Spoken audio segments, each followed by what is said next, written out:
Hi there. For anybody who's about to work on the transmission of a scooter, especially this part, the clutch, and especially if you're about to try and get the springs back onto a clutch assembly, here's a little tip. Now, when they're all in place, at the bottom of, if I lift it up, down at the bottom of all the pegs that hold them, they have to sit further out slightly. They have to sit round a stop. There's 3 of them here, and the springs are under slight tension, and they're notoriously difficult to get on. You've got to swear and move things with pliers and all sorts of stuff.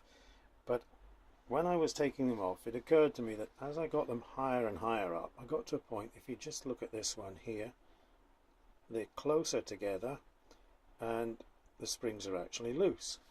So the obvious way to do the job, which I've just done, is to lay these 3, in this case 3 shoes, on the bench, fit the springs to them while it's easy to do and they're all nice and loose, and then you pick them up, which is just slightly fiddly, pop them over the ends of the pegs, and then you can start to move them down.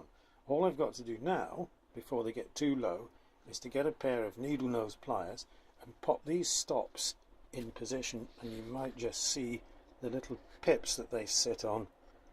Once I've done that, I can put them further down and gradually spread them out until they go into position. And at this point, I've pushed these further down. I've got the little stops in position. You can possibly just see them. There's one right in the center of the picture.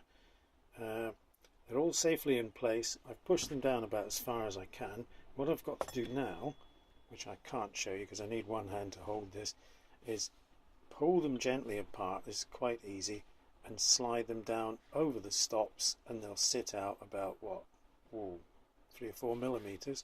The springs will be under tension, and when they're low enough, I can pop the circlips on that keep them in place.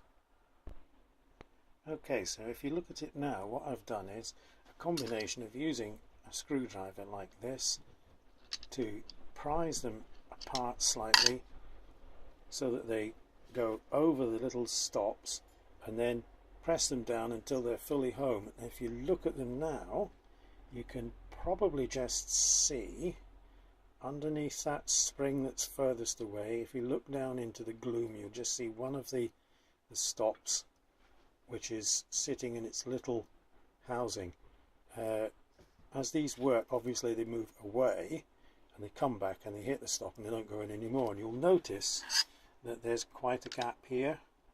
They're already kind of partly open, and the springs are under tension. So I've replaced this in seconds instead of several minutes of fiddling and using pliers and getting quite het up about it all. So that endeth this part of the little tip.